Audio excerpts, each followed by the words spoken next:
Lieutenant Incarnacio. Yes, sir.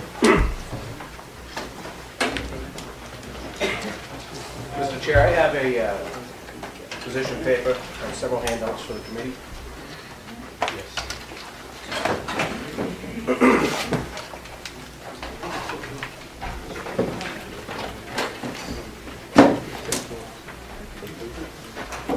Honorable committee members, my name is John Incarnacio.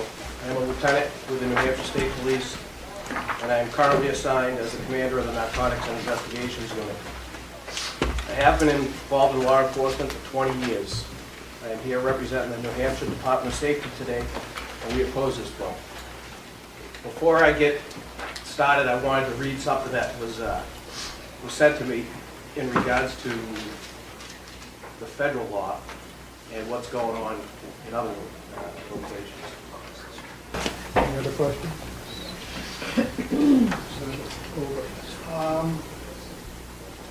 Can you think of a case where you personally would condone medical marijuana if all the other treatments didn't work? The case where I would personally condone it? Yeah, if it was your wife that was suffering and all the other medical marijuana, medical medicines didn't work, would you condone it? I can't answer that, Representative, yes or no, although you did hear from someone who was in that exact situation with his son earlier, and he told you how he felt. I can't even imagine putting myself in his shoes. Okay, thank you.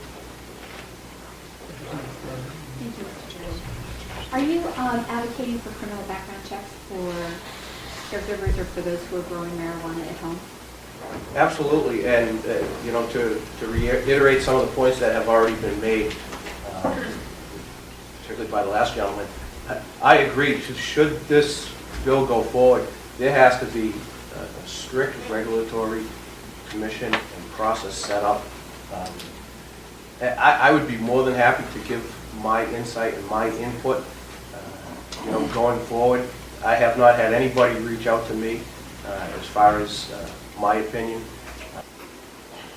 Teresa Earl.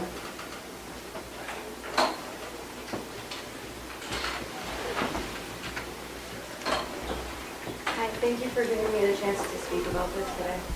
I support this bill as a medical marijuana patient who has PTSD and has been using for a decade. I've tried every available pharmaceutical option that was made available to me, and none of them worked.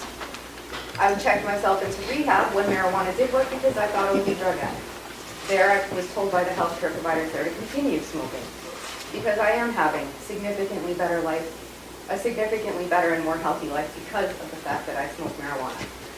I also have 2 children, and I have no criminal record other than a couple of speeding tickets. Sorry about that. But in reality, I resent having to come up here and speak with you. I resent having to ask permission about choices that I know are better for me, better for my family, and better for the environment. I used to sell antidepressants. I used to talk to physicians and doctors all the time. I've read the data. I know what I'm talking about. I don't need your permission. I need you to listen to the people who elected you. 78% of the people in New Hampshire want medical marijuana available. That's not a request, that's a mandate. You don't work for the federal government, you work for the people of New Hampshire. So I beg you, please pass this. I don't want to live my life like a criminal. I am an adult woman. I'm an educated woman. I make decisions for myself every day. I make decisions for my children every day. I've been promoted at my job twice in the past year. Not because I can't handle my medicine. Oh, which brings me to this. I resent the implication that cannabis may not be a medicine. And when I heard that, I decided to look it up. So according to the Oxford Dictionary, medicine is a drug or other preparation for the treatment or prevention of disease. I would say, since cannabis is part of the drug war, that makes it a drug, which by the definition of the word medicine meets that standard. So I will not be calling it an herbal remedy or anything else. It is a medication. It is an effective medication, not just for PTSD, but for cannabis, glaucoma, MS, autism, seizures. Look it up. 1,000 years of data support the use of medical marijuana. 150 studies have been done in the last 10 years. This is ridiculous. So I appreciate immensely you giving me the opportunity to speak. I hope you'll pass this law, and at the same time, I resent it. If I can answer any questions, I'm happy to do that. Any questions? Thank you very much. Thank you, Mr. Chairman, Honorable Committee. For the record, my name is Matt Simon. I live in Goffstown. I work as a legislative analyst for the Marijuana Policy Project. And I've been working in support of this legislation on and off since 2008. Representative Megan. Thank you, Mr. Chairman. Mr. Simon, you've heard all the testimony here today and obviously for many years.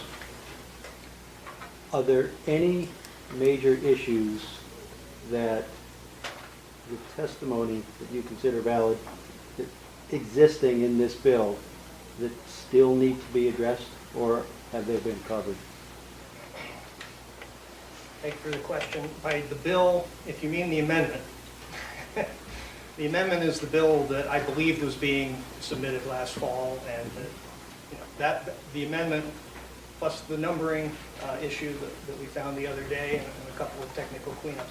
Overall, I think that bill is a very good bill, and those are the details I would encourage the committee to consider. I heard earlier today Dr. Savage said that we should negotiate with law enforcement and come up with something that works. I've been trying to negotiate with law enforcement since 2009. They've been invited to every meeting. I've sat down with Chief Crate for 2 hours at a time. We have incorporated his comments into this bill over the course of last year and previously based on his comments. But here's the trouble with trying to negotiate with the Chiefs of Police Association. Last year in the Concord Monitor, Chief Crate was quoted saying, "It's a bad bill, and the only way to make it better is to take marijuana out of it." That isn't a negotiating position, okay? We are open to any kind of feedback. I've always tried to have an open mind and an open ear to where those folks are coming from, but unfortunately, they have not been willing to negotiate with us. And if that changes, I'm all ears, but I don't think it will right now. Kirk, is it McNeil? McNeil? Thank you, Mr. Chairman. I'll be very brief. Submit written testimony and then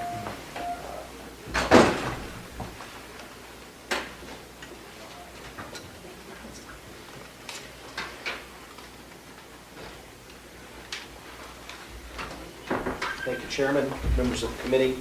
My name is Kirk McNeil, and I am with nhcompassion.org. We've been advocating for the rights of people who would like to see medical marijuana here for several years. Matt Simon was my predecessor in this organization. He has said most of the things that I think you want to hear. I want to make it very clear that we are open to anything that we can do to help you as you work through this legislation. I know that legislation of this sort and then the regulations that come after it are difficult things to work with. We've heard a lot of testimony in that regard already today. There are just a few quick points that I want to make, and one is that nobody that I know of who is an advocate for the use of medicinal marijuana is trying to say everybody ought to have medical marijuana. What we want is for doctors, for caregivers, and for patients to have another tool in their toolbox to work with when they're treating people who might be helped by the use of medicinal cannabis. Just as if I went to a doctor with high blood pressure and 3 of you all went to the same doctor with high blood pressure, we might receive 3 different medications or 3 different recommendations for behavioral changes that might reduce our blood pressure. I don't believe for a minute that a doctor who is practicing the way they were taught to practice is just going to start recommending marijuana wholesale. They're going to look at their patient, they're going to look at that patient's lifestyle, their family circumstances, and they're going to come up with a course of recommendations for that person that will enable them to treat the disease or the ailment at hand. We heard some testimony from Dr. Savage that said, well, we don't have enough time with our patients, we don't have enough time with this, we don't have enough time. Well, I can't fix that problem. Take the time. Or don't take the time. Be a bad doctor. But I don't know any other way to say that. But saying the system is broken, so please keep the system the way it is, to me is, it's dumbfounding.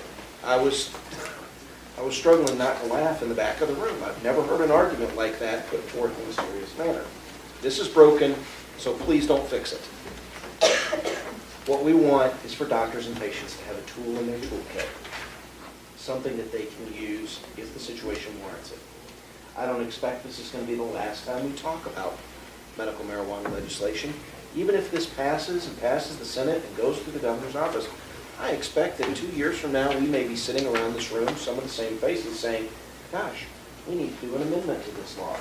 Because in the past 2 years, we found that this thing changed and that thing changed, and this wasn't quite what we expected it to be. That is the nature of this system, that we can adapt and progress and change as we need to better meet the needs of the citizens of the state of New Hampshire. And so I ask you to study this, look at all the various amendments, ask any questions that you may have, but ultimately, medicinal marijuana is something that ought to pass. Any questions? Any questions? Thank you very much. Dennis Saxton? Half for 5, I'll use 2.5.